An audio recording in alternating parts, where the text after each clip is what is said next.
नमस्कार साथियों, मैं मनीष भारती संस्कृति आईएएस प्लेटफॉर्म पर आप सभी का एक बार फिर से स्वागत करता हूं। साथियों, बेहद दिलचस्प मुद्दे पर चर्चा करने वाले हैं और वह बेहद संवेदनशील और देश के लिए एक झकझोरने वाला न्यूज है। क्या है कि जनरल विपिन रावत, जिनके विषय में आप जानते हैं कि 2021 में 8 दिसंबर के दिन एक हेलीकॉप्टर दुर्घटना में उनकी पत्नी समेत उनकी मृत्यु हो गई थी, है ना। उसको लेकर के उस समय कहा गया था कि मौसम के वजह से ऐसा हुआ था, है ना। ये आपको ध्यान होगा, तमिलनाडु जाते समय ये सब हुआ था।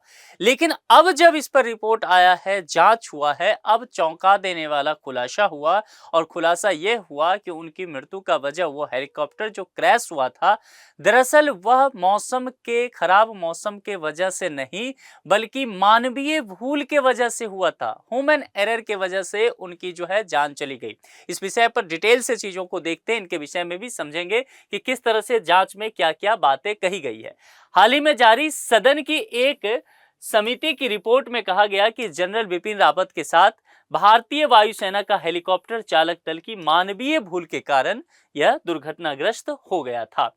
देश के पहले ये चीफ ऑफ डिफेंस स्टाफ थे। ये आप जानते हैं कि जब ये पद बनाया गया था, सृजित किया गया था, जब ये सेवानिवृत्त हो रहे थे तो इनको इस पद पर आसीन किया गया। उनकी पत्नी मधुलिका रावत और उनके स्टाफ, पायलट और चालक दल सहित 12 अन्य लोगों के साथ भारतीय वायुसेना का MI-17V5 यही वो हेलीकॉप्टर है, ठीक है। MI-17V5 हेलीकॉप्टर 8 दिसंबर 2021 को सुलूर से वेलिंगटन के डिफेंस सर्विसेज स्टाफ कॉलेज के लिए जाते समय तमिलनाडु के नीलगिरी में दुर्घटनाग्रस्त हो गया था।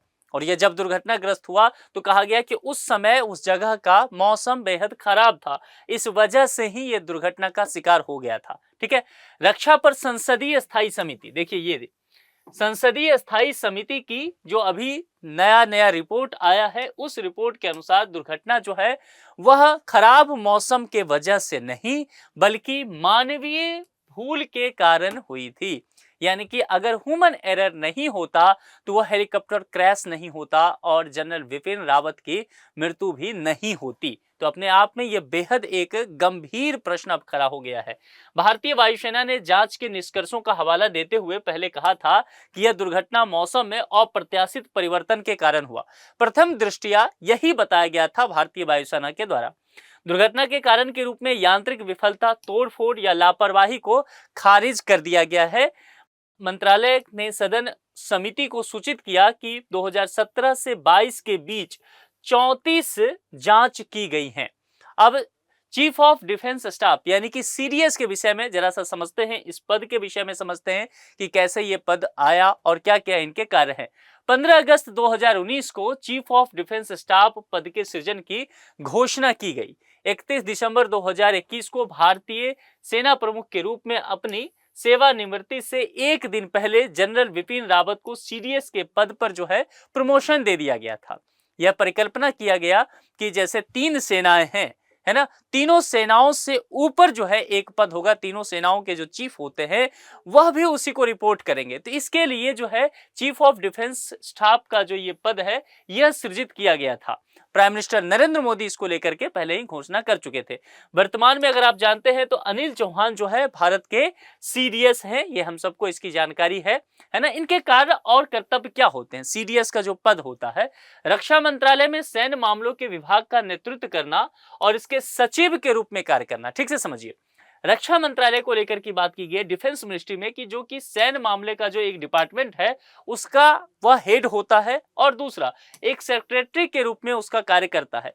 तीनों सेनाओं के सभी मामलों पर रक्षा मंत्री के प्रधान सैन्य सलाहकार भी ये होते हैं और चीफ्स ऑफ स्टाफ कमेटी का ये स्थायी अध्यक्ष भी होते हैं। तीनों सेनाओं के संगठनों, एजेंसियों, कमांडो का प्रशासन भी करना इनका काम होता है, यानी कि एडमिनिस्ट्रेशन का भी कार्य इनके जिम्मे होता है।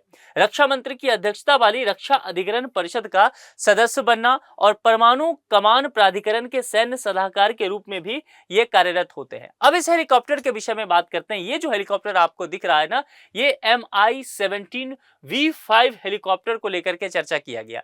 सबसे पहले ये बात करते हैं कि इस हेलीकॉप्टर का निर्माण कहां हुआ था। देखिए, जब इस हेलीकॉप्टर के निर्माण की बात करेंगे तो यह रूस में हुआ था, ठीक है। रूस में निर्मित सैन्य ट्रांसपोर्ट हेलीकॉप्टर है जिसका उपयोग सैनिकों की तैनाती, हथियारों के परिवहन, हथियार को एक जगह से दूसरे जगह ले जाना हो, सैनिकों को एक जगह से दूसरे जगह ले जाना हो, अग्निशमन से बचाव करने का कार्य हो जाए, गश्त और सर्च ऑपरेशन के मिशन वगैरह के लिए किया जाता है। अपने आप में एक बेहतर हेलीकॉप्टर इसे माना जाता है।